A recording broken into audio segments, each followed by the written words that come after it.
Hi, my name is Loreena and I'm going to show you how to beat the red and the blue dragon in the Demon's Souls remake. Before we start though, you can increase your damage by a combined 110% if you have both the Clever Rat's Ring and the Morion Blade. This effect kicks in when you're below 30% HP. You can find the Clever Rat's Ring on the bridge right before Fool's Idol, and you get the Morion Blade by forging it with the Storm King's Demon Soul. You can forge it out of any of these weapons. Assuming you want to beat the dragons early in the game, you can totally go without the Morion Blade. It'll just take a little bit longer, but definitely get the Rat's Ring, it's very important. Now, we have two different damage options that work for both dragons. Number 1, bow and arrow. The highest damage bow is the compound longbow. You get it on top of this tower here in World 4.1. If you want to make it even stronger, you can make a sticky compound longbow, which upgrades with Spider Stone, which you can find scattered all over World 2. At +5, it gets an S scaling on dexterity, which is really strong. But gathering all the Spider Stone is probably too much effort just for this, so you could just upgrade the bow normally with Heartstone. They're also very easy to find all over World 2. The red dragon has 1340 HP. When I used my compound longbow on +0 upgrade level, I dealt 30 damage with one arrow. The damage can totally vary depending on what kind of arrows you buy, so just calculate the amount of arrows that you need and buy a couple more on top of that because you'll probably miss some. You definitely need a lot of arrows. The highest damage ones are the heavy arrows. You can buy them from patches. If you don't want to bother, normal arrows should do the trick, or really any kind of arrow you can buy from any merchant in the game. Damage option number 2 is magic. The best damage option is either the Soul Ray spell you get from Fool's Idol's Soul, or Fire Spray, which you get from Armor Spider's Soul. You can learn those spells from Sage Freak after freeing him from the Prison of Hope. If you want to go really early, Soul Arrow should also do the job. For maximum efficiency, there's a couple more things you can get though. First, the Ring of Magical Sharpness, found in the Prison of Hope just before the second staircase. It increases your magic damage. And if you start as the Royalty class, you get this for free, otherwise you can buy it from patches. It's the Fragrant Ring, it regenerates your MP over time. And in your offhand, you could hold the Chris Blade, found just before the Armor Spider boss fight. It increases your spell damage by a bit. Okay, now I'm going to show you every way to kill the red dragon. It has about 1.3k HP, it yields about 7.6k souls, and drops a soul that is safe to consume for another 10k. Method 1, using a bow. Position yourself right here on top of the first tower. It can take a bit to get used to the timing and the positioning, but it's not that hard to get into the rhythm. I personally think it works best if you position yourself to the right here and shoot about at this height, but of course this varies depending on your exact standing position. If you execute it properly, you can even hit it 2 times, speeding up this process by a whole lot.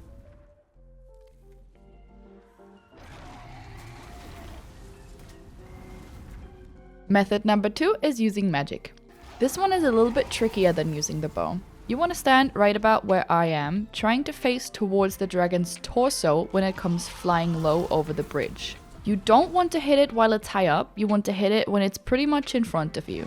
And at the right moment, which is just a bit after it dipped downwards, you can cast your spell. As I said, the standing position is a bit tricky, but you can do it. Also, make sure you get enough fresh spice to replenish your MP. Method number 3, melee weapon. If you position yourself exactly here just before these 2 burnt corpses and look towards this direction, you'll get the best chances at hitting the tail when it flies by. When you hear it roar, you should immediately attack to get the timing right. This might also take a couple minutes to get used to and it's not gonna work right away, but it is definitely possible. The longer your weapon, the better, since it's a bit tricky to hit the tail with a shorter weapon.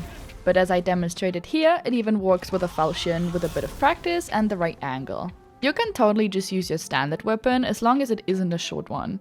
Or if you want to kill it later in the game, if you have an incredibly powerful weapon like I do right here, which is the Dragon Bone Smasher, you can kill it within just a few hits. This is in my opinion the most fun and interactive way to kill it.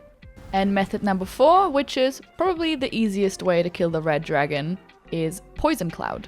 First of all, you need to kill Leechmonger in World 5.1, then free Sage Freak in Latria Prison in World 3.1 and give him Leechmonger's soul to get the spell. You just cast your spell right here shortly before the dragon will fly over the bridge, and it will suffer 905 poison damage in total. You can just go AFK, wait about 3 minutes until the spell runs out, cast it once more, wait another couple minutes, and it's dead. Easy peasy. What a sad way to die, actually. Look at the poor thing. Okay, now we're moving on to the blue dragon. It has about 6000 HP, yields 26.8k souls, and drops another safe to consume soul that gives another 30k. Method number 1, using a bow. This one is pretty straightforward since you can easily hit its body without it moving around. However, once it reaches 50% HP, it'll fly away further towards the castle entrance. Now, there's two different options, and I personally prefer this next one over the other. You walk no further than this second pattern on the floor. The fire will definitely not hit you here. From there, you can calmly shoot arrows at its wing until the job is done. The second position would be here underneath it. If you're standing underneath it, however, the head movements make it a bit difficult to land your shots. So make sure you really get enough arrows. It's a bit annoying and takes much longer, so I do not recommend this spot. So instead, use the other option, position yourself in the middle, spam arrows at the wing. Method number 2, magic. If you want to kill it with magic, you need to take on this spot underneath it.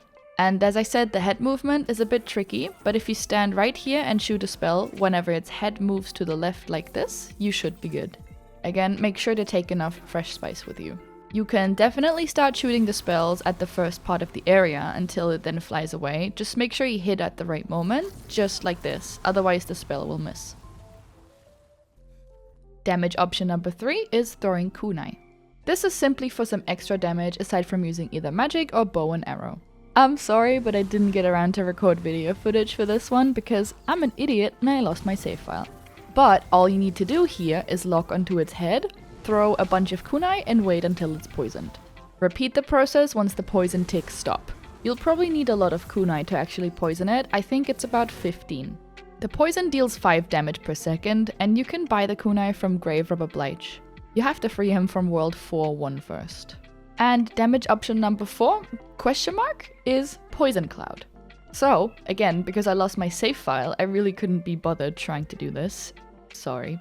I'm a busy person. But I had an idea. You might be able to use the Poison Cloud spell in the first area. You could try killing the fat official, go back to safety, and then run towards where the dragon's sitting and cast the spell.